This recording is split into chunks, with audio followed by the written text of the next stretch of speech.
깊이 있는 시선으로 오늘을 바라보는 뉴스 퍼레이드 문을 엽니다. 네, 오늘의 주요 뉴스 보시겠습니다. 올해 초 러시아에서 한국인 한 명이 간첩 혐의로 체포됐다고 현지 언론이 보도했습니다. 국가 기밀을 넘긴 혐의인데 한국인이 러시아에서 간첩 혐의로 체포된 건 처음입니다. 국민의힘 비례위성정당인 국민의 미래가 오늘부터 비례대표 후보 신청자에 대한 면접을 시작합니다. 한동훈 위원장은 서울 영등포구와 양천구를 찾아 수도권 지원 유세를 이어갑니다. 민주당 총선 선대위가 오늘 출범합니다. 이재명 대표와 이해찬 고문, 김부겸 전 총리까지 3두 체제 선대위를 구성하기로 했습니다. 공천 갈등이 어떻게 봉합될지 주목됩니다. 경찰이 전공의 집단행동 교사 혐의로 고발된 의사단체 전현직 간부 3명을 소환 조사합니다. 정부는 오늘부터 현장 복귀 전공의를 돕기 위한 보호 신고센터를 운영할 예정입니다. 네, 저희는 잠시 뒤에 돌아오겠습니다.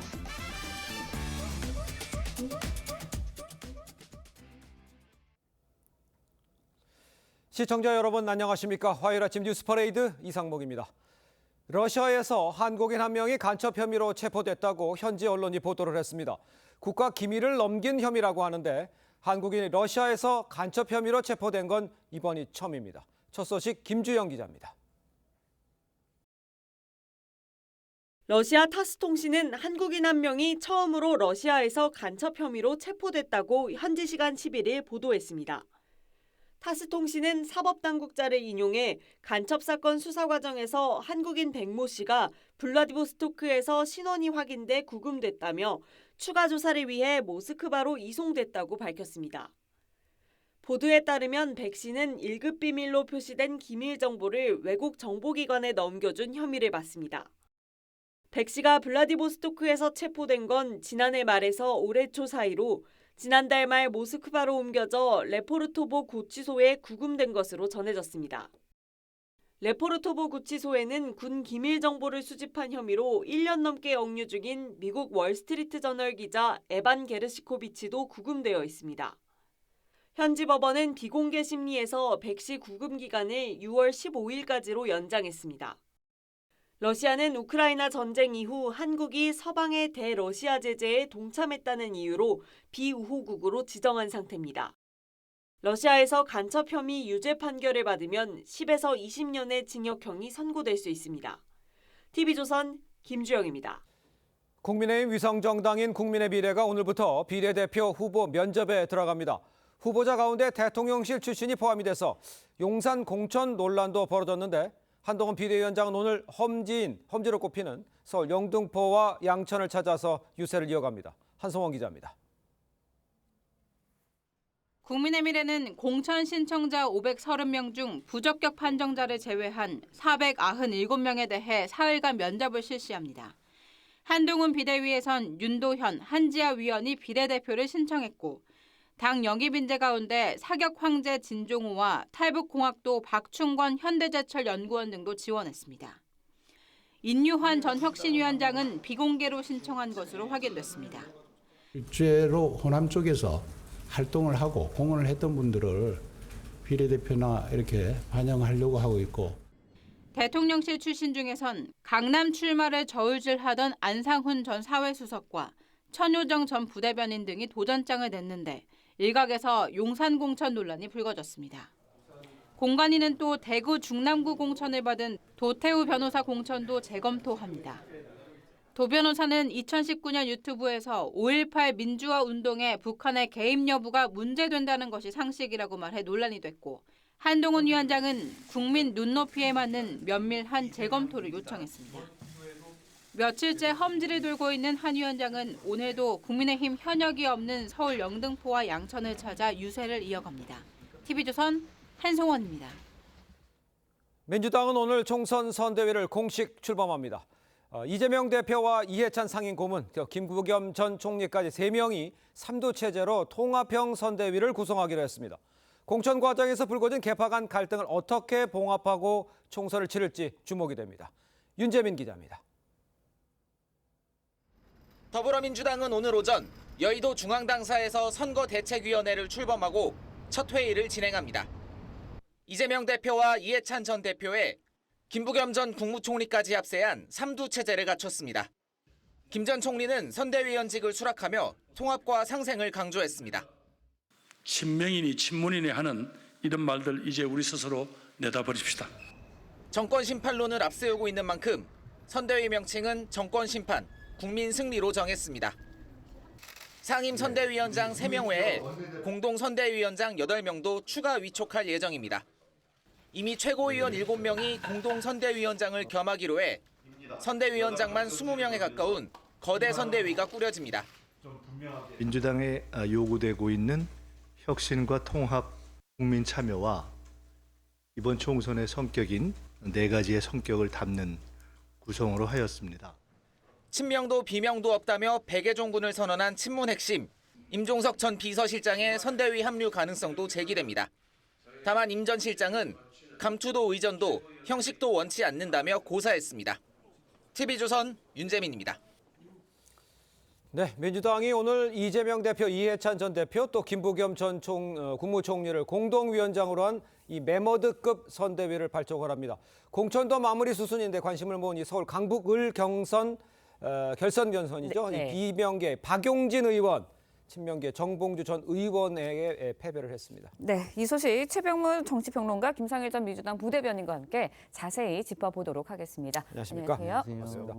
자, 제가 말씀을 드린 대로 대표적인 비명계 인사인 이 박용진 의원 결국 뭐 혹시나 했는데 낙마했다 이런 얘기도 많이 들리는데 전체적으로 보실 때 저 부분은 어떻게 이해를 하고 계십니까? 그러니까 처음부터 하위 10%에 속해 있으니까 이제 30% 감산을 받잖아요. 네. 그러니까 그렇게 되니까 그게 1차 경선뿐만 아니고 2차 결선에서도 적용이 되거든요. 네. 그러다 보니까 이제 거의 60%를 본인이 얻어야 되는 상황인데 그래야 30% 감산되면 뭐 한 40% 얻은 정봉주 전 의원하고 경쟁이 되는데 예. 지역구에서 민심과 당심 60%를 얻기라는 게 대단히 어렵습니다. 그래서 결국 하위 10%라는 벽을 넘지 못했다. 이렇게 판단하는 것이 합리적이죠. 예, 알겠습니다. 여기 이것도 한번 생각해 보죠. 네. 서울 서대문 갑에서는 경선 탈락 후에 후보로 구제가 돼서 논란이 됐었습니다. 일명 이 대장동 변호사, 그러니까 이제 정진상 전 실장이 변호를 맡았었죠. 김동화 후보가 본선에 오르게 됐어요. 이거는 어떻게 보십니까? 이거는 사실은 김동화 변호사가 올랐다. 그 이면을 보면 성치훈 정책위 부의장이 결국 탈락하게 된 거잖아요. 예, 처음에는 그 됐었다가 탈락하게 된 것이 어떻게 보면 그 면접 당시에 이미 걸러졌어요. 걸러진 안희정 전 지사 재판에서 뭐 증언했는데 그게 네. 2차 가해 논란이 불거졌다. 뭐 이런 얘기인데 그러니까 그게 새롭게 드러난 어떤 의혹으로 인해서 만약에 성치훈 부의장이 탈락했다면 뭐 그럴 수 있다고 보는데 그게 아니고 줄곧 그동안에 몇 년 동안 있어 왔던 얘기고 예. 또한 면접에서 다 그게 이미 걸러져서 문제가 없다고 해서 경선에 임하게 돼 있었던 거거든요. 그렇죠. 근데 그걸 똑같은 이유로 해서 김동화 변호사로 교체했다. 그러면 결국 정진상 씨가 지금 보석으로 나와 있잖아요. 그렇습니다. 그러니까 정진상 공천 아니냐 개인적으로 보면 그런 의심을 사기에 충분한 내용이고 예. 자 그런 것들이 드러나니까 결국 아마 이제 이재명 대표의 강성 지지자들 중심으로 한 민주당 지지층이 네. 김동화 변호사를 선택한 것이 아닌가 이렇게 분석이 됩니다. 알겠습니다. 네, 이렇게 말씀해 주셨는데 네. 예. 이러다 보니까 결국 당내 공천 갈등이 다시 또 한번 공천 논란이 재점화되는 분위기거든요. 네. 중도권, 수도권 표심 잡기 좀 힘들지 않을까라는 생각도 드는데 어떻게 그렇죠. 보세요? 이제 뭐 우리끼리 똘똘 뭐 이런 거잖아요. 그러면 중도층에서 볼 때는 그것이 일반 상식적으로 잘 이해가 안 되는 부분도 설명이 전혀 안 되고 예. 우리가 궁금한 부분도 전혀 설명이 안 되고 그러면은 기본적으로 동의가 되기가 좀 어렵잖아요. 예. 그러니까 국민의 좀 중도층의 눈치도 좀 봐주고 네. 그다음에 좀 존중도 해주고 이런 모습이어야 되는데 사실 민주당의 현상만은 아니에요. 양쪽이 다 그러기 때문에 네네. 결국 중도층에서는 민주당에 대해서도 국민의힘에서도 일단 무관심해지거나 예. 아니면 정치 혐오가 좀 커지거나 그래서 민주당에는 일단 기본적으로 악영향이지만 예. 더 크게는 정치에 대한 무관심, 그래서 투표율의 하락 이렇게 좀 이어질 가능성이 좀 보입니다. 알겠습니다. 그 박용진 의원이 이제 탈락을 하면서 네. 그렇다면 이제 남아 있게 된다는 얘기를 당에 남겠다는 얘기가 네. 좀 들리잖아요. 어떤 거를 생각하고 있다 이렇게 뭐 예상을 할 수는 있겠습니까? 경선에 그러니까 탈락해서 남아 있는다.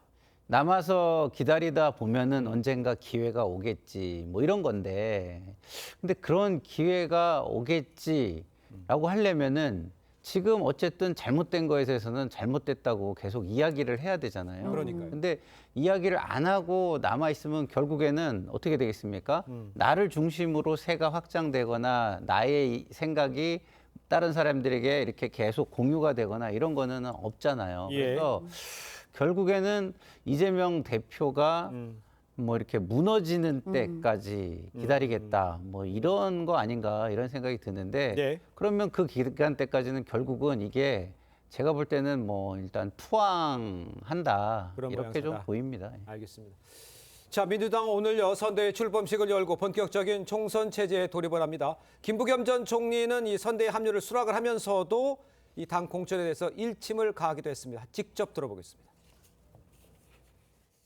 투명성, 공정성, 국민 눈높이라는 공천의 원칙이 잘 지켜졌는가에 대해서는 많은 국민들께서 공감하지 못하고 있습니다. 통합의 메시지가 부족한 것도 아쉬웠습니다. 총선의 승리를 위해서는 어떠한 기득권도 다 내려놓을 수 있어야 합니다. 그 공천의 과정에서 아쉬움은 표했지만 그렇지만 함께 뭉쳐서 선대위를 이끌고 가겠다. 어떻게 이 해석을 해야 되는 겁니까? 글쎄 제가 보기에는 예. 김부겸 전 총리는 작년에 그 정계 은퇴를 선언했잖아요. 저는 그 부분부터 그냥 사과하고 넘어갔던데 그게 사과하고 넘어갈 일인가 싶은 생각이 들어요. 예. 이제 그 부분에 대한 설명을 앞으로 아마 계속 요구받을 것이고 네. 또 한 가지는 지금 본인의 앞뒤 말이 안 맞잖아요. 네. 그 공천의 투명성 뭐 이런 것들이 국민 눈높이에 맞지 않았는데 그렇게 해서 뽑힌 사람들을 당선시켜달라고 지금 국민들한테 설득해야 되는데 그러니까요. 그러면 본인도 이 공천이 잘된 공천이 아니다라는 확신이 없으면서 유권자들한테는 자, 이 사람들을 뽑아주세요라고 하는 게 유권자들이 과연 저 설득을 납득할 수가 있을까요? 저는 그런 점에서 예. 뭔가 좀 앞뒤가 맞지 않는 그 행동을 지금 김부겸 전 총리가 하고 있는 것 아닌가라는 예. 판단이 돼서 결국은 이제 본인이 저렇게 행동하는 데는 또 반드시 이유가 있겠죠. 그렇겠죠. 그래서 이제 그 적어도 한 2년여 동안 그 이제 제야에 있어가면서 뭔가 좀 조급함을 느낀 것 아닌가 뭐 이런 생각이 듭니다. 예. 그래서 전 본인의 처지, 그다음에 이 공천에 대한 그 어떤 본인의 입장의 일관성 이런 것들을 먼저 정리한 다음에 그 유권자들한테 그 선대위원장으로서의 역할을 해야 맞는 것 아닌가 이렇게 봅니다. 알겠습니다. 네, 일단 공천 갈등을 빚었던 임종석 전 실장, 이 대표 중심의 단결 역시 호소를 했습니다. 뭐 13일 만에 고민정 의원도 최고위에 복직을 했고요. 맞아요. 그렇다 보니까 임종석 전 실장 선대위 합류할 수 있을지 그리고 이러면서 겉으로는 일단 봉합 좀 되는 듯한 모습을 보이고 있는데 속내 사정은 어떤지. 글쎄요, 이게 뭐 어쩔 수 없는 다른 선택지가 없는 그런 상황이다라고 생각하는 거 아닐까. 예. 그리고 뭐 우리의 상황도 좋지는 않지만 지금 현 정권의 상황은 더 나쁘다고 생각하는 거 아닐까. 예. 그래서 뭐 두 거악의 충돌이긴 하지만 더 큰 거악을 먼저 제거할 수밖에 없는 거 아니냐. 뭐 예. 이렇게 생각하는 거 아닐까. 저는 이렇게 생각이 들고요. 네. 그 과정 속에서 일단은 합쳐가지고 그 큰 문제를 먼저 해결하고 우리의 문제는 그 다음에 해결하자 이렇게 생각하는 것 같은데 그게 맞는 건지 잘 모르겠어요. 내가 원칙을 지켜서 희생당했을 때 국민은 그 희생당한 사람을 다시 부활시켜주고 예. 위대한 정치인으로 다시 띄워 올려주거든요. 근데 그런 게 없이 나의 허물은 그냥 놔두면서 남의 허물을 먼저 제거하자 그러면 국민들 입장에서는 그 허물도 결국엔 다시 드러날 거다. 그럼 당신들도 다음에는 우리가 심판하겠다. 이렇게뿐이 안 되는 거 아니겠습니까? 그래서 지금의 정치권의 모습은 국민들에게는 참 마음을 힘들게 하는 모습이 아닌가 이런 생각이 듭니다. 알겠습니다. 자, 요 문제도 한번 좀 같이 좀 생각을 해보죠. 민주당이 주도하는 이 야권 비례 정당의 일부 후보가 이력이 지금 논란이 되고 있습니다. 특히 비례대표 1번으로 이제 유력하죠. 네. 전지혜 후보의 경우에 반미 성향 단체에서 활동한 사실이 드러났습니다. 민주당 지도부에서도 우려의 목소리가 나오고 있는데 이 상황을 어떻게 이해하면 되겠습니까? 사실은 민주당이 지금 그 시민단체 몫으로 배분하려는 저 비례대표 부분에 관해서 자기들이 관여를 제대로 안 하고 예. 자, 뭐 거기서 알아서 일단 추천을 해주세요라고 하면 저런 일이 벌어질 수밖에 없다고 생각을 합니다. 그러니까 무슨 얘기냐면 예. 사실은 그 자기네들끼리 뭐 투표해서 선출하는 거 아니겠어요? 그렇게 되면 그 중에서 가장 강한 목소리를 내는 사람이 저 순위 안에 들게 돼 있어요. 그 그 진영 내의 논리로 따지면 예. 그러면 결국 지금 민주당 지지자들 중에 가장 강한 목소리를 내는 사람들은 뭐 반미, 반일 뭐 이런 어찌 보면 저희들이 보면 시대착오적인 지금 그 활동을 하고 있는 사람들이 오히려 1번, 2번 이렇게 될 가능성이 대단히 높아요. 그러니까요. 그렇기 때문에 아마 민주당은 저런 부분에 관해서 어느 정도 개입을 하지 않으면 설령 다시 재추천을 한다고 할지라도 또 비슷한 성향의 사람들이 그 이제 저 사람들은 사실 진보당 활동을 하는 사람들 아니겠어요? 예. 그러면서도 시민단체 몫으로 지금 들어오고 있는 거란 말이죠. 예. 그러면 이게 앞뒤가 안 맞는 거잖아요. 저 자체도. 그래서 민주당이 깊이 개입하기 전에는 똑같은 일이 재발할 것이다 이렇게 봅니다. 네, 민주당의 시민단체 목 비례대표 2명에 대해서 일단 사실상 재추천을 요구한 것으로 알려졌습니다. 요구가 좀 받아들여질까요? 저는 받아들여질 거라고 봐요. 그렇습니까? 왜냐하면 지금 민주당도 사실상 이재명 당대표 주도로 모든 게 흘러가잖아요. 예. 그러니까 이번 선거는 그 비례정당도 사실상 이재명 당대표가 강고한 지지층 이걸 중심으로 흘러갈 수밖에 없다라고 생각하고요. 예. 이 정도 표명이 됐는데 만약에 이게 관철이 안 된다? 그럼 제가 볼 때는 또 다른 뭐 어떤 방법이 나올 수도 있지 않을까 이런 생각이 들기 때문에 더더군다나 지금 조국 신당도 있고 그렇지 않습니까? 그럴 경우에는 진짜 그쪽하고 뭐 연대를 한다든가 다른 생각도 해볼 수가 있는 거예요. 그렇기 때문에 그리고 처음에 비례정당, 위성정당을 준위성정당을 시작할 때 우리가 주도하겠다고 했기 때문에 사실상 지금 그 안에서 어느 정도의 주도권도 확보하고 있는 상황이고요. 예, 근데 이제 그 요청이잖아요. 네. 요청이니까 그 결정권은 그쪽에 가 있는 상황이고. 그쪽에 우리 그 민주당 쪽 사람들도 네. 다 있죠. 아, 그러니까 거기서 상황이 바뀔 수 있다. 그렇죠. 그렇지만 네. 또 바꿔서 생각하면 네. 글쎄 1번이 마음에 안 들어서 1번을 좀 바꿔달라고 한들 네. 밑에 사람이 다시 위로 올라와서 받게 되면 네. 그것도 마찬가지 상황인 거 아닐까요? 이제 그렇게 이제 되면은 그쪽에서 사실상 이 취지를 받아들이지 않았다 이렇게 보는 거잖아요. 그렇죠. 그러면은 그거는 제가 볼 때는 갈등 상황으로 올 거고요. 그거에 대한 대책이 다시 논의가 될 것으로 보입니다. 알겠습니다. 자, 계속해서 국민의힘 소식도 살펴보겠습니다. 앞서 이재명 대표가 국민의힘 공천이 폐륜 공천이라고 규정한 것에 대해서 한동훈 위원장 반박했습니다. 두 사람 목소리를 한번 직접 들어보겠습니다. 국민의힘은 폐륜 공천으로 국민을 능멸하고 있습니다. 폐륜이 뭐죠? 폐륜 형수 욕설, 배우 관련 의혹, 검사 사칭, 대장동 비리, 음주운전, 정신병원 의혹. 제가 너무 많아서 다 말을 못하겠어요. 이 대단한 건 이걸 다 이재명 대표 한 명이 했다는 겁니다. 자, 여야 대표가 이제 서로 상대방을 향해서 아주 폐륜 공천이라며 거친 발언을 쏟아냈죠. 두 분 패널이 어떻게 생각하시는지 먼저 김상일 평론가께서 좀 여쭤볼게요. 폐륜 공천 뭐 이거를 이제 워딩으로 한 건데 양쪽의 말들이 너무 감정이 많이 섞여 있다라는 저는 생각이 들어요. 그거는 무슨 얘기냐면 그 우리의 공천들이 국민에게 그 이성적으로 이렇게 납득시킬 만한 부분이 뚜렷하지 않다라는 거로 보이거든요. 그렇기 때문에 뭐 제가 볼 때는 국민들이 볼 때는 아 그냥 싸우는구나. 그 내용을 보기보다는 아 저렇게 양쪽이 엄청나게 싸우는구나 이렇게뿐이 좀 들리지 않을 거라는 저는 생각이 들고요. 그러나 이제 강성 지지층들은 환호를 하겠죠 그거에 대해서. 그래서 저는 한동훈 비대위원장이 저렇게 맞받기보다는 하나하나 짚으면서 우리 저쪽에서는 이런 공천을 했는데 우리는 이런 공천을 했습니다. 이래서 이 대비되는 거를 보여주는 게 훨씬 효과적인 방법이 아닐까 이런 생각이 듭니다. 공격한 거는 알 수 있겠지만 좀 세련되지 못하다 이렇게 생각하는 거 아니 저는 이재명 대표가 약간 실언에 가까운 주장을 했다 이렇게 보는 거죠. 그게 왜 그러냐면 폐륜 공천이라고 국민의힘을 공격하려면 국민의힘의 폐륜 공천의 증거를 내야 되는 거예요. 요것이 폐륜이다. 폐륜이 뭡니까? 인륜을 저버렸다는 뜻이잖아요. 근데 저희가 보기에 뭐 억지로 끌어붙이지 않는다면 국민의힘 공천 중에 인륜을 저버린 공천이 있나? 뭐 싶은 생각이 들어요. 국민들 유권자들이 선뜻 와 닿지 않아요. 그러면 이재명 대표는 왜 이랬을까? 이제 공천과 관련한 본인에 대한 비판이 워낙 강하다 보니까 아마 그 국면을 전환하기 위해서 의도적으로 굉장히 강한 표현을 쓴 것으로 보이는데 자 그러려면 그걸로 폐륜 공천이라는 걸로 국민의힘을 공격하려면 근거가 있어야 된다 이런 거고요. 오히려 그러니까 한동훈 비대위원장에 의해서 그 지금 치받치는 거 아니에요. 한동훈 비대위원장이 몇 가지 얘기를 했어요. 자 그거는 폐륜의 증거가 될 수 있어요. 뭐 여러 가지 이제 그런 것들은 될 수 있어요. 예. 그래서 제가 보기에 이재명 대표가 폐륜이라는 용어 선택은 오히려 실언에 가깝다. 그건 자충수에 가깝다 이렇게 봅니다. 알겠습니다. 네, 총선이 다가올수록 이제 여야 대표의 뭐 입도 좀 거칠어지는 것 같은데 한동훈 위원장 어제 고향을 방문한 데 이어서 오늘은 서울 영등포구와 양천구를 찾습니다. 그런데 이 지역 역시 또 현역 의원이 국민의힘은 없어요. 험지로 보이는데 어떻게 좀 지금 바람이 한동훈 있을까요? 위원장의 그 동선을 보면 대체적으로 국민의힘 후보가 없는 지역, 어려운 지역 네. 이런 데 중심으로 지금 돌고 있잖아요. 그렇죠.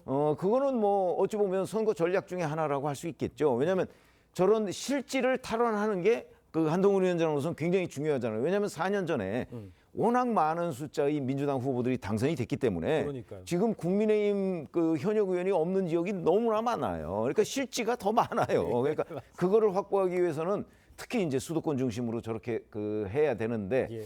뭐 이제 그 가는 곳마다 상당한 정도의 인기를 구가하고 있는데 네. 저것이 그 당 지지율로 별로 그렇게 반영이 되지 않는 것 같은 여론조사들이 또 나오고 있거든요. 아마 그게 과제일 걸로 보입니다. 알겠습니다. 제가 봤을 때도 들여다보니까 지난 총선에 이렇게 졌었나 할 정도로 모르게 되는 건 사실인 것 같아요.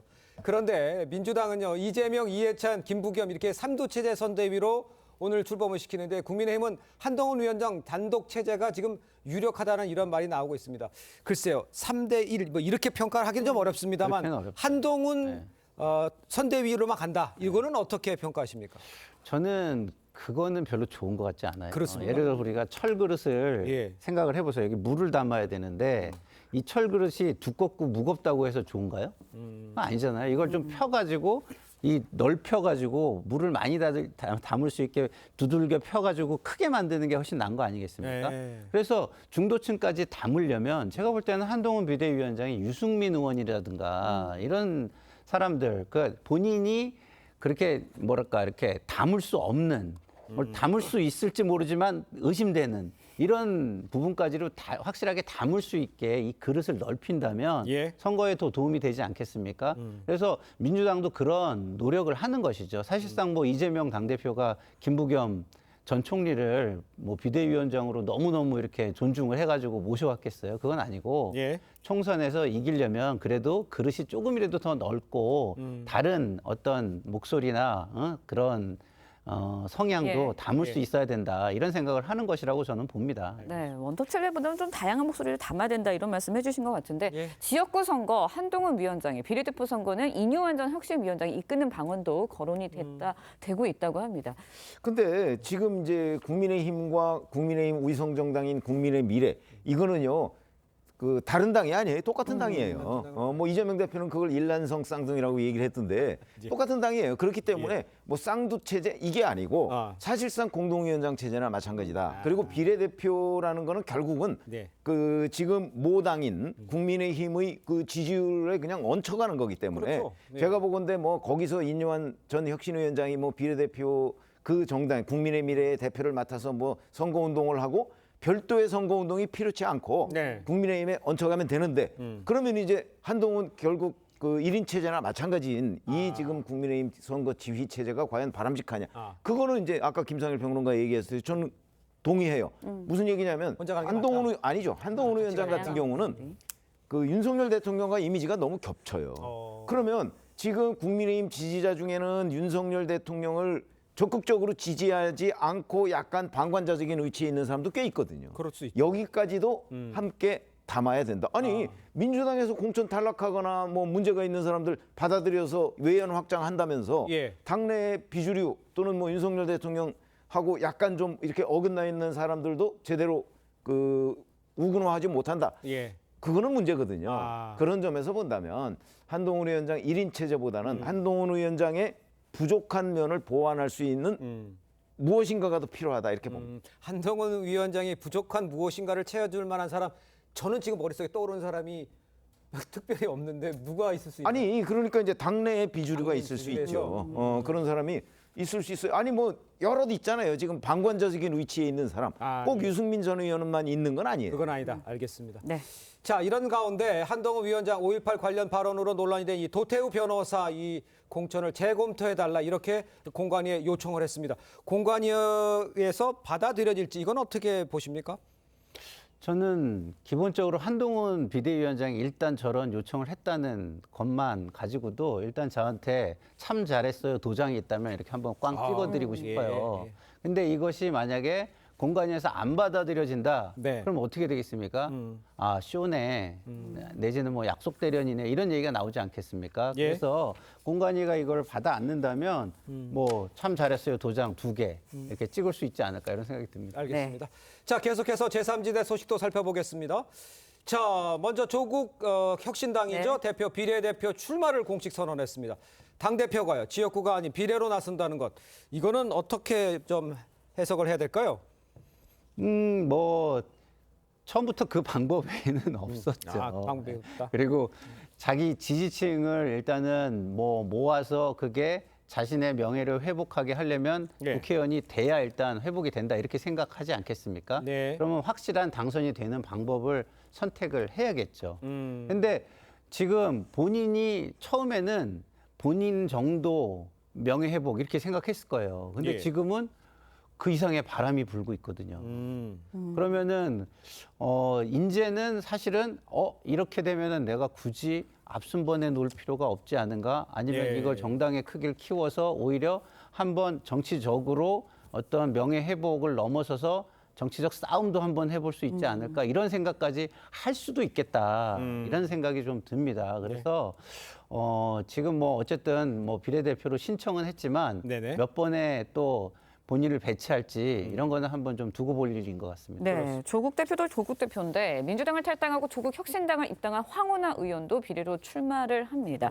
근데 앞서서 이제 지역구 불출마를 선언했었는데 대전에서 재선에 도전하지 않겠다라는 말이지 총선에 불출마를 한다는 건 아니었다 이렇게 해명을 하긴 했습니다. 글쎄 뭐 말뜻을 그대로 해석을 하자면 뭐 꼭 틀린 얘기는 아니에요. 이제 대전에서 지역구 불출마 그러니까 지역구 불출마했잖아요. 네, 맞습니다. 그러니까 이제 그 탈당을 해서 그 당을 예. 이제 다른 당에 가서 지금 비례대표로 출마를 한다는 거니까 뭐 그 말은 옳기는 옳은데 문제는 자 그렇게 되면 이제 조국 혁신당의 비례대표 조금 과장해서 얘기하자면 결국 피고인들이 쭉 나열되는 셈이 되잖아요. 조국 뭐 2심에서 징역 뭐 2년, 네, 황운하 뭐 1심에서 징역 3년 뭐 이런 식이 된단 네. 말이죠. 그런 부분에 관해서 과연 그 유권자들이 저래도 나는 찍어줘야 되겠다라고 생각을 할지 뭐 그런 부분이 과제가 되겠죠. 알겠습니다. 네. 저 최병무 위원님께서 좀 언급하시지만 네. 이제 재판을 받고 있고 뭐 선고가 나온다는 사람도 있고 네. 이 도피처가 아니냐 이게 지금 국민이 봤을 때 그 투표를 할 수 있는 생각이 들겠느냐 이런 지적이신 것 같은데 어떻게 생각하세요? 그러니까 제가 사실은 처음부터 공인은 공적 책임감이 제일 중요한데 공적 책임감이 있다면 이런 정당을 만들 수 있겠느냐. 네? 태어나서는 안 되는 정당이고 역사의 죄가 될 것이다. 이렇게 저는 말씀을 드렸어요. 네. 왜냐하면 자기는 억울하다고 얘기하지만 그러면은 다른 사람들도 또 자기는 억울하다고 얘기할 수 있거든요. 그럴 수 그러면 있죠. 역사에 이런 나쁜 선례가 한번 생기면 예. 상대 진영에서도 똑같은 일이 반복될 수 있는 겁니다. 네. 그러니까 내가 안 해야 상대방이 하는 거를 그 비난하고 막을 수 있는 힘이 생기는 건데 예. 내가 그걸 하면은 상대도 그런 거를 하게 되는 거를 용인하게 되는 셈이라 저는 이거는 처음부터 잘못됐다 이런 생각을 합니다만 예. 지금 현상만 분석을 하자면 이런 것 같아요. 국민들이 볼 때 거대 양당이 하는 것도 뭐 못지 않은데 그리고 그 뒤에 어떤 뭐 의혹 같은 것도 상당히 있는데 왜 조국만 이렇게 탈탈 털려야지? 좀 약간 거대 양당에 비해서 그러면 조국도 할 수 있는 거 아니야? 이런 생각들도 좀 많이 갖는 사람들이 있는 거 아닌가 이런 생각을 해봅니다. 아까 김상희 평론가도 이제 조국 신당이 좀 바람에 대해서 언급을 하셨는데 어떻게 평가를 하십니까? 지금 이렇게 이유를 어디서 찾아야 돼요? 이유는 저는 이제 친문들의 지지라고 봅니다. 친문들의 민주당을 구성하고 있는 지지층이 친명, 친문 이렇게 있는 거 아니겠습니까? 예. 근데 마침 또 요때 이재명 대표가 친문 현역들을 대거 예. 친명 그 원외 친명으로 바꿨어요. 그 바람에 이제 친문들은 민주당 내에서도 본인들이 소수파 내지는 탄압받는다고 생각을 하게 되니까 예. 그 사람들 중에 강성인 사람들이 뭐 이제 나는 민주당도 아니야. 뭐 이렇게 생각을 하는 거죠. 예. 그래서 지역구는 어쩔 수 없이 이제 조국 네. 혁신당이 지역구 공천을 안 한다니까 어쩔 수 없지만 비례는 나는 친문이기 때문에 조국 혁신당 그리고 더군다나 그 조국 혁신당은 시민단체 목 이런 게 없잖아요. 그렇습니다. 그러니까 이제 순도 얘기를 제가 하는데 이쪽은 자기들이 보기에는 순도 100%라고 보는 거죠. 그래서 그쪽으로 쏠림 현상이 있는 거다 이렇게 봅니다. 알겠습니다. 친문을 지지하는 순도가 높은 사람들이 지금 조국 혁신당을 지원하고 있는 것이다. 네. 알겠습니다. 그렇게 평가를 하고 계신 것 같습니다. 자, 두 분 말씀은 여기까지 듣겠습니다. 인사 나누겠습니다. 고맙습니다. 감사합니다. 감사합니다. 네, 경찰이 이 전공의 집단행동 교사 혐의로 고발된 의사단체 전현직 간부 3명을 불러서 조사를 합니다. 전공의에 이어 의대 교수도 집단 행동에 동참하면서 의료 공백 장기화가 우려되고 있는데요. 정부는 오늘부터 현장 복귀 전공의를 돕기 위한 보호 신고 센터를 운영할 예정입니다. 김예나 기자의 보도입니다. 6일과 9일 주수호 의협비대위 언론홍보위원장과 노환규 전 의협회장을 차례로 불러 조사한 경찰.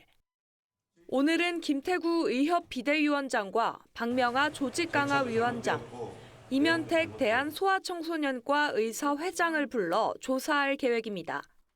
정부는 이들이 전공의 집단사직을 부추겼다며 고발했지만 당사자는 혐의를 부인합니다. 전공의들이 사직을 하고 병원을 비운 이유는 정부의 잘못된 의료 정책 때문인 것이지 공모를 한 사실이 전혀 없고요. 정부의 강경 대응에 교수까지 집단 행동에 나서고 있습니다.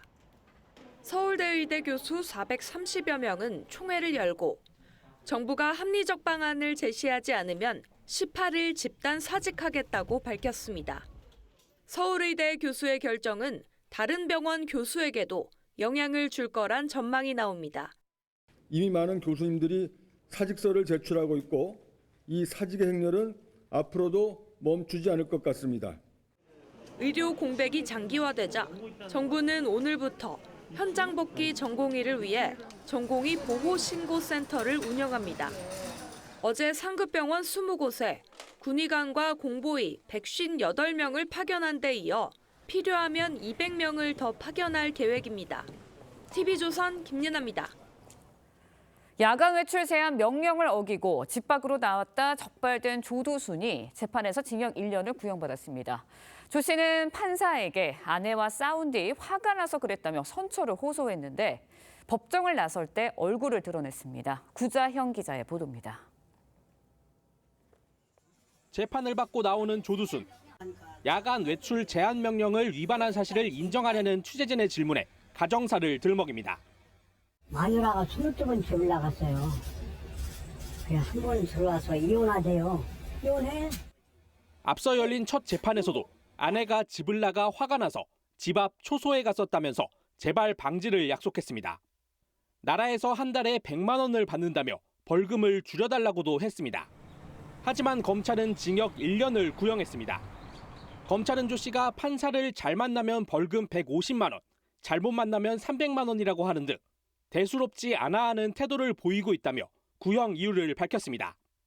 아동 성범죄로 복역 후 4년 전 출소한 조 씨에게 법원은 전자장치를 부착하고 밤 9시부터 다음 날 아침 6시까지 외출을 금지하도록 명령했습니다. 하지만 그는 지난해 12월 외출 금지 시간을 넘겨 40분 동안 집 밖에 머물다 적발돼 재판에 넘겨졌습니다. 조 씨는 과거 범행에 대해선 횡설수설했습니다. 근데 나는 사람이 아닌 것 같아. 내가 가지고 그래요. 말이 안 되는 거예요. 나는 전혀 그런 사람이 아니에요. 전자장치 부착법 위반 혐의에 대한 1심 선고는 오는 20일 내려집니다. TV조선 구자영입니다. 네, 부산 지하철 전동차 안에서 불을 지르려던 50대 남성이 경찰에 붙잡혔습니다. 다른 승객이 있는 객실 좌석에 앉아 종이에 불을 붙여 바닥에 놓았는데 다행히 불이 더 이상 번지지 않아 대형 참사는 면했습니다.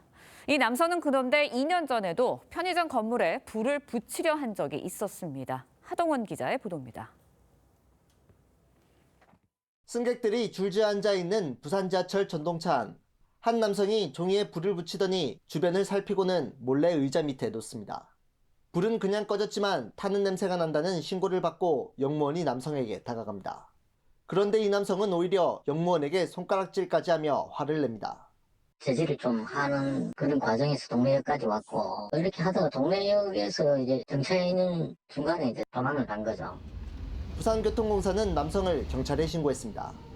경찰은 지하철역 CCTV 등을 분석해 범행 다음 날 낮 1시쯤 부산역을 배회하던 50대 남성을 붙잡았습니다. 잡고 보니 2년 전에도 편의점 앞에서 방화를 시도했던 전력이 있었습니다. 편의점 앞에서 자기가 들고 있던 신문지 불질러서 그걸로 이제 일반 물건 방화죄로 경찰 인근에 질려 있습니다. 방화미수범은 범행 사실은 인정했지만 범행 동기 등에 대해선 횡설수설하거나 제대로 답변하지 않고 있는 것으로 알려졌습니다. 경찰은 이 남성에 대해 구속영장을 신청하고 정신병력 여부를 확인하고 있습니다. TV조선 하동훈입니다. 네, 앞서 전해드린 대로 경찰은 오늘 전공의 집단행동 교사 혐의로 고발된 이 의협의 전현직 간부 3명을 불러서 조사를 진행할 예정입니다. 네, 관련 내용 백성문 변호사, 장현주 변호사와 함께 자세히 짚어보도록 하겠습니다. 안녕하십니까? 안녕하세요. 네, 반갑습니다. 자, 의협 전현직 간부 5명 중 나머지 3명에 대한 소환 조사 진행이 되는데 조사가 마무리되면 그렇다면 조사 후에 어떤 절차를 밟게 되는 겁니까? 네, 지금 말씀하셨던 것처럼 전공이 집단 행동을 교사하거나 독려했다고 지금 의심을 받고 있는 그렇죠. 의협 전현직 간부들 중에 지금 2명이 일단 소환 조사가 이루어졌었죠. 그렇습니다. 주소 의협 비대위 언론 홍보위원과 노한규 전 의협 회장이었는데 네. 그분들 제외하고 나머지 3명에 대해서도 소환 조사를 한다는 방침입니다. 네. 일단 뭐 투쟁 지침이나 예를 들어서 파업을 독려를 해서 정상적인 전공의 업무를 방해했다. 그래서 업무 방해 혐의가 충분히 인정이 될 수 있다라는 입장이 지금 경찰의 입장이고요.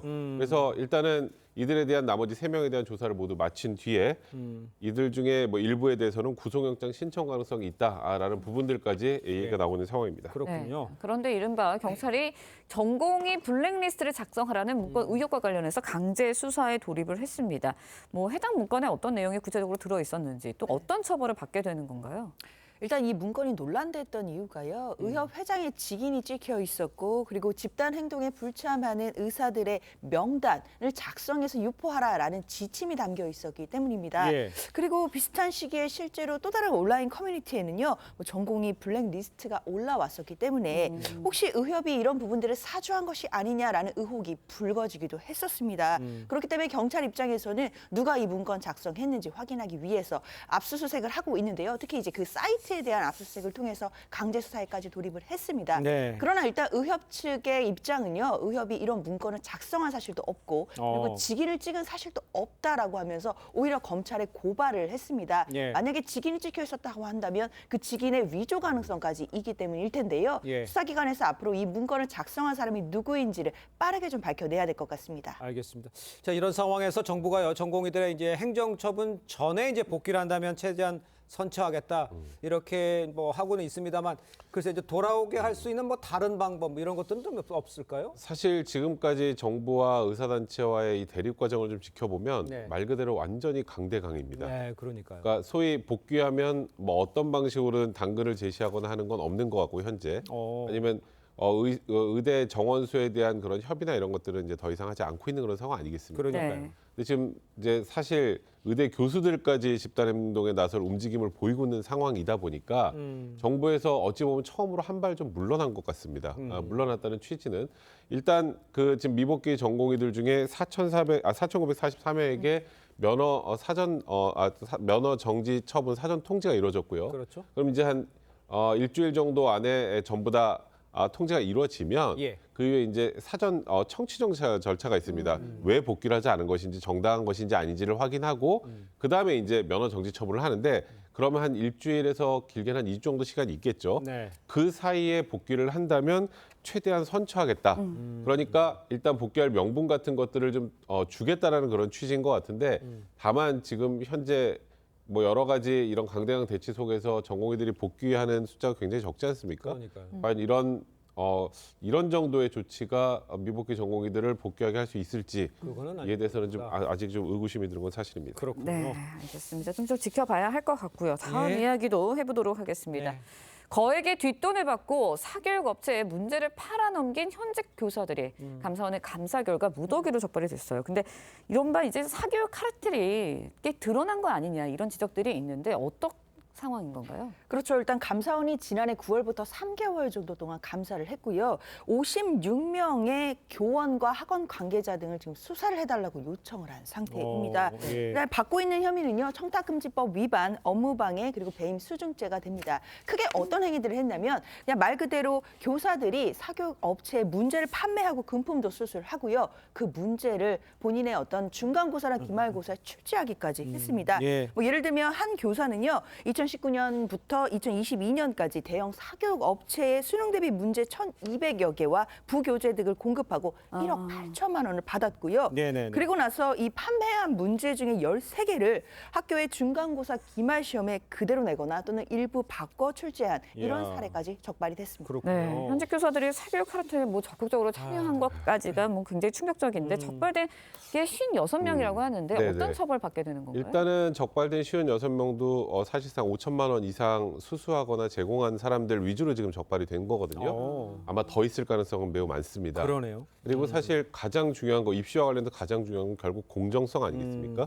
모든 학생들에게 동일한 기회가 부여돼야 되고 그런데 이렇게 현직 교사가 문제를 빼돌리고 예. 그 문제를 다시 본인들 뭐 중간고사나 기말고사에도 출제를 하고 그러면 사실상 공정성이 무너지는 상황이기 때문에 혐의가 굉장히 중하다고 봐야 될 것 같고 일단 논란이 되는 건 청탁금지법 위반, 뭐 배임 수증죄, 또 업무방해 혐의가 인정이 될 것 같고요. 예. 그리고 징계시효도 3년에서 10년으로 연장하는 교육공무원법 개정까지 추진하겠다고 해서 이런 일이 벌어졌을 때 일벌백계 하겠다는 의지는 분명한 상황인 것 같습니다. 그렇습니다. 네, 다음 이야기 또 해보도록 하겠습니다. 예. 앞서 전해드렸는데요. 거주지를 무단으로 이탈한 혐의로 기소된 아동 성범죄자 조두순이 어제 법원에 모습을 드러냈습니다. 화면 보고 이야기 이어가겠습니다. 주민분들 불안해서 분노하는 거예요. 근데 그걸 인정하냐고요? 텔레비에서 묘하게 아내가 도망을 갔는데 그거 비슷한 걸 장면이 나왔어요. 가만있어. 얘기는 해고 얘기 자르고 가면 안 되죠. 만지지 마요. 손 닿지 마요. 뭐지. 자꾸 나를 안 치더라고요. 자꾸 시간을 끌더라고요. 화가 나서 조서에 들어간 거예요. 얘기하려고. 네, 보신 대로 조두순 씨 뭐 아내 다투 순간적으로 화가 나서 밖으로 나갔다. 그러면서 뭐 재판부에 굉장히 호소를 하고 선처를 호소한 것 같은데 일단은 경찰이 1년을 구형했어요. 그렇죠. 일단 이런 경우, 그러니까 전자장치 부착법 위반인데요. 이런 예. 경우에는 이제 벌금형이 나오는 경우도 많이 있습니다. 아, 물론 이제 그래요? 실형이 나오는 경우도 있는데요. 그런데 검찰이 어쩌면 이례적으로 징역 1년을 구형한 것은 여러 가지 상황들을 고려한 것으로 보입니다. 예. 조두순이 전자장치를 부착을 하면서 그때 이제 준수 사항들이 있습니다. 야간에 외출이 금지되어 있는데요. 그 부분을 어겼다는 혐의인데 예. 지금 법정에서 뭐 판사를 잘 만나면 벌금 150만 원, 뭐 잘못 만나면 300만 원 이렇게 이야기를 했다는 건 이 자체를 너무 대수롭지 않게 보고 있다라는 것을 받아들일 수 있고요. 그렇기 때문에 검찰이 좀 이런 징역 1년을 구형한 이유가 될 수 있을 것 같고 예. 특히나 조두순 같은 경우에는 지금 현재 한 120만 원 정도의 복지급여를 받고 있거든요.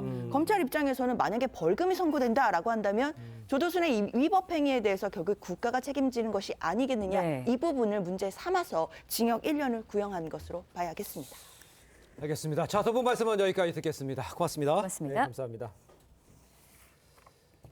네, 불안전 판매 논란이 일었던 홍콩 ELS 투자자들에 대한 이 정부의 배상 기준이 나왔습니다. 판매사와 투자자의 책임 정도에 따라 0에서 100%까지 배상이 가능하지만 현실적으로는 주로 20에서 60% 정도가 될 것으로 보입니다. 김창섭 기자의 보도입니다. 올해 손실만 6조 원에 달할 것으로 추정되는 홍콩 ELS.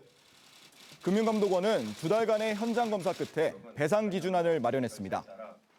억울하게 손실을 본 투자자가 합당한 보상을 받으면서도 투자자 자기 책임 원칙이 훼손되지 않도록 심사숙고하여 마련했던 점을 배상 비율은 판매사 책임과 투자자 상황 등을 종합하면 이론적으로는 0에서 100%까지 가능합니다.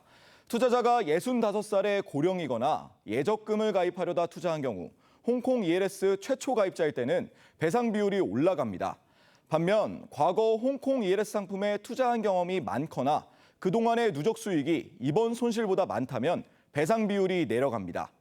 일례로 80대가 예적금을 들으러 왔다가 은행원에게 제대로 된 설명을 듣지 못한 채 상품에 처음 가입했다면 판매자 요인 50%에 투자자 요인 25%를 더해 75%까지 배상받을 수 있습니다. 반면에 한 푼도 못 받는 경우도 생기는데요. 금감원은 주로 20에서 60% 정도 배상받을 것이라고 설명했습니다. 하지만 투자 피해자들은 반발하고 있습니다. 피해자들의 입장을 전혀 고려치 않은 은행사 입장에서만 배려된 배상 기준이라고밖에는 볼 수 없습니다. 판매사들은 이번 기준에 따라 자율 배상에 나설 예정이지만 합의가 이루어지지 않으면 피해 투자자들은 소송을 해야 합니다. TV조선 김창섭입니다. 네, 지난해 외국인의 이 국내 부동산 매수 비중 사상 최대를 기록한 것으로 나타났습니다. 네, 관련 내용 방현철 조선일보 기자와 함께 자세히 짚어보도록 하겠습니다. 안녕하세요. 안녕하세요. 안녕하세요. 최고치를 기록했다는데 얼마나 많이 사들인 겁니까? 일단 15,000건을 이제 넘어섰다고 하는데요. 네. 이제 최근 나온 통계가 이제 법원의 네. 이제 등기 정보 이 통계인데 네. 이걸 보니까 이제 작년에 국내에서 이제 부동산을 사고서 소유권 이전 등기를 한 외국인이 몇 명이나 되나 봤더니 15,614명 이렇게 되겠습니다. 예. 그리고 전체 매수인 중에 얼마나 비중을 차지하나 했더니 0.9%인데요. 이 비중이 역대 최대다. 이렇게 말씀드리겠습니다. 그리고 예. 이 통계는 한 2010년부터 나오는데 2010년 처음 그 네. 통계를 보니까 외국인이 한 4,307명 정도 이 국내 부동산 샀는데 그때보다 3.6배 정도 늘어난 것이고요. 비중도 0.2%였는데 0.9%니까 한 4배 이상 늘어났다. 이렇게 보면 되겠습니다. 네, 외국인 중에서도 중국인의 매수가 65%로 가장 많았고요. 미국과 캐나다 등이 그 뒤를 이었습니다. 어느 지역을 좀 많이 샀고 또 뭐 아파트를 산 건지 뭐 주택을 산 건지 어떤 건가요? 일단 뭐를 사나 이거를 봤더니 네. 통계를 보니까 일단 뭐 토지나 뭐 이 단독주택 이런 게 아니라 아파트, 오피스텔, 오피스 이런 이제 집합 건물이라고 하죠. 이런 걸 이제 많이 샀는데 그 비중이 한 80% 정도 되는 것 같아요. 그리고 지역을 보니까 물론 이제 인천 뭐 이런 뭐 경기도 이쪽을 많이 사긴 하는데 특히 이제 특이하게 좀 많이 비중이 높은 지역이 있어요. 그런 데가 이제 충남 아산 그리고 천안 동남구 그리고 경기도 평택 이런 데인데요. 이런데 딱 이름 여기 지역 이름 들어보시면 알겠지만 다들 이제 큰 공장들이 있는 데입니다.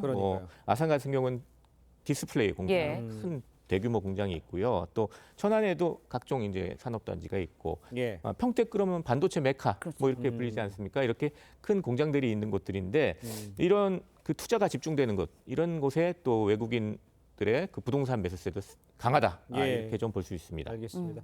그런데 이제 뭐 돈을 가져와서 우리 물건을 사는 것이야 뭐 뭐라고 했습니다만 지금 외국인 매수가 많아지는데 왜 주택담보 우리나라에서 2조 3천억 원 규모를 받아가지고 그래서 산다는 거 아니에요? 왜들 이렇게 우리나라에 와서 매매를 하는 겁니까? 이렇게 대출을 받아가지고. 일단 기본적으로는 이제 외국인들이 국내 거주하는 외국인들이 점점 늘어나고 있는 게 가장 기본적인 베이스에 깔려 있는 겁니다. 그러니까 그 우리나라에 있는 외국인들이 지금 한 200만 명이 더 넘어서고요. 코로나 때 좀 줄었다가 지금 늘어나고 있는 상황인데 계속 역대 최대를 지금 기록을 하고 있습니다. 뭐 근데 여러 가지 이유 때문에 오실 텐데 이제 유학 때문에 오시는 분들도 있고 여기 아까 공장 근처도 얘기했지만 일을 하러 오시는 분도 있을 텐데 이런 분들을 대상으로 그러니까 그 아파트나 무슨 오피스텔 이런 거를 이제 임대를 주려는 되게 수요가 많은 것 같습니다. 이제 그런 것들을 또 생각하시는 사업적으로 생각하시는 외국인들이 꽤 많은 것 같아요. 그러니까 들어와서 이제 임대 목적으로 이제 부동산을 사는데 돈을 뭐 들고 들어오시는 분들 있겠지만 그렇지 않은 분들은 또 국내에서 대출을 받아가지고 사가지고 이제 임대 사업을 하시는 분들이 꽤 많은 것으로 이렇게 추정이 되는 겁니다. 네, 외국인 주담 대출이 2조 3천억 규모다. 이런 거 이거 국내인들이 들으면 내국인들이 들으면 사실은 저 입장에서는 아니 내가 역차별 받고 있는 거 아닌가 이런 생각이 들거든요. 기본적으로 내국이나 외국이나 차별이 있어서는 안 되겠죠. 근데 이 외국인들에 대한 이제 부동산 규제 이건 좀 상황이 어떤가, 부동산 상황이 어떤가를 좀 보면서 생각을 해봐야 되겠는데요. 이 외국세를 좀 보면 이제 좀 이해가 되실 거예요. 그러니까 홍콩 같은 경우에 최근에 부동산 시장이 되게 안 좋잖아요. 그러니까 홍콩에서 나오는 뉴스는 어떤 거냐면 외국인들의 부동산 부동산 매입을 늘리기 위해서 그 외국인들에 대한 세금, 그 인지세라고 거기는 그러는데 그걸 15% 지금 매겼는데 그걸 없애는 거를 검토하겠다. 뭐 이런 얘기를 하고 있어요. 또 거꾸로 이제 호주 같은 경우에는 외국인들이 막 들어와서 부동산을 사가지고 그 월세도 올라가고 부동산 가격도 올라가고 그러니까 그걸 좀 막아야 되겠다. 그래서 오히려 취득세를 더 높여야 된다. 이렇게 얘기를 하고 있습니다. 그러니까 부동산 시장 상황을 보고 그에 대한 외국인 이 부동산에 대한 규제 이런 걸 좀 검토해야 되겠다. 이렇게 말씀드리겠습니다. 알겠습니다. 다음 소식도 좀 짚어보겠습니다. 가상화폐 비트코인. 국내 시장에서 사상 처음으로 1억 원을 돌파했습니다. 두 달 새 무려 75%가 급등한 거라고 그러는데 얼마나 많이 올랐고 또 왜 이렇게 많이 오른 겁니까? 일단 1억 원 어제 오후에 국내 원화마켓에서 이제 돌파를 했어요. 그리고 지금도 여전히 제가 들어오기 전에 보니까 1억 원 넘는 수준에서 지금 거래가 되고 있습니다. 이제 기본적으로는 이제 글로벌 시장에서 이 비트코인 가격이 이렇게 오르는 게 영향을 미치겠죠. 글로벌 시장에서 지금 7만 달러를 넘어서 가지고 사상 최고를 또 역시 기록을 하고 있는데요. 예. 우리나라는 거기 더해가지고 김치 프리미엄이라는 게 또 있습니다. 그 외국보다 더 높게 거래가 되는 건데 그게 한 지금 7% 정도 돼요. 그러니까 외국보다 7% 더 높게 비트코인 가격이 형성이 되고 있다. 왜냐하면 이제 외환 규제 이런 거 있기 때문에 쉽게 이제 싼 데서 사가지고 뭐 비싼 데다 팔면 돈을 벌 텐데 네. 그게 쉽지 않은 거예요, 우리나라에서. 그래가지고 좀 더 높게 형성이 되고 있다. 이렇게 좀 볼 수 있습니다. 예. 네, 안전자산인 금, 달리 뭐 위험자산으로 불리는 비트코인에 돈이 몰리는 이제 현재 이제 상황에 대해서 우려의 목소리 좀 나오고 있습니다. 네. 어떻게 보시나요?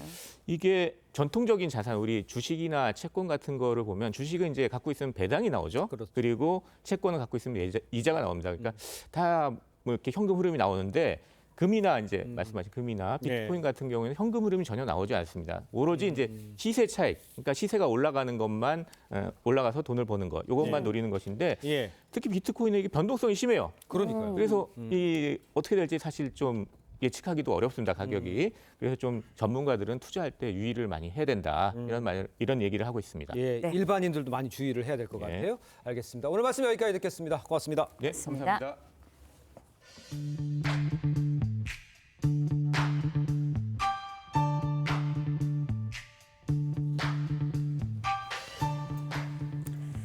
렌즈에 담긴 그 순간 그 의미를 짚어보는 시간이죠. 사진 기자가 선택한 아침의 한 장입니다. 오늘은 조선일보 사진부 조인원 기자와 함께합니다.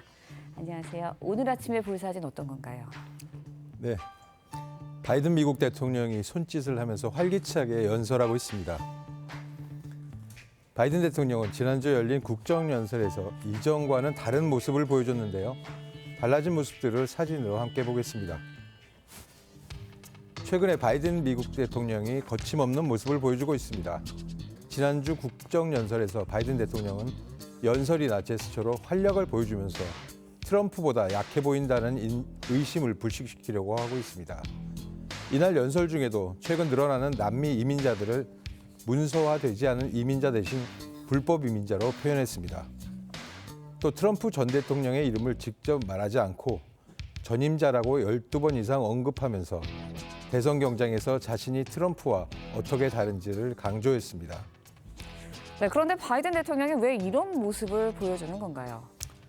네, 거칠고 활기찬 트럼프에 비해 바이든은 자주 넘어지거나 말실수도 반복해서 대통령을 연임하기에는 늙어 보인다는 비판을 받아왔습니다.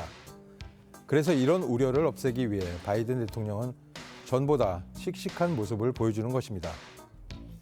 건강한 이미지를 부각시킨 때문인지 최근 발표한 여론조사에서 바이든은 트럼프와 근접한 지지율을 보이고 있습니다. 네, 저희도 총선이 한 달도 채 남지 않았는데요. 후보들의 공약 잘 알아보고 선택을 해야 할 것 같습니다. 지금까지 아침의 한 장이었습니다. 오늘 전국 대부분 지역에서 비가 오겠습니다. 현재는 서울과 서해안을 중심으로 비가 내리고 있는데요. 오전부터 낮 사이 전국 대부분 지역으로 비가 확대되겠습니다. 대기가 불안정해 천둥과 번개, 돌풍이 동반될 수 있겠고 남부 내륙으로는 쌀아구박이 떨어지는 곳도 있겠습니다. 오늘까지 예상되는 강수량은 대부분 지역에서 5mm 안팎으로 양은 많지는 않겠고요. 제주도에서는 5에서 20mm, 경남으로는 5에서 10mm의 비가 예상됩니다.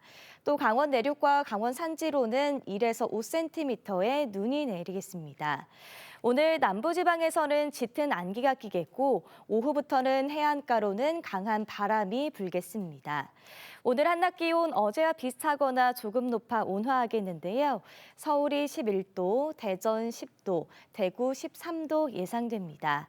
오늘 비가 그친 뒤 금요일까지 전국이 맑겠고요. 주 후반에는 서울의 낮 기온 15도까지 기온이 크게 오르겠습니다. 날씨였습니다. 네, 이상으로 화요일 뉴스 퍼레이드 마칩니다. 네, 저희는 내일 아침 7시 30분에 다시 찾아뵙겠습니다. 시청해주신 여러분 고맙습니다.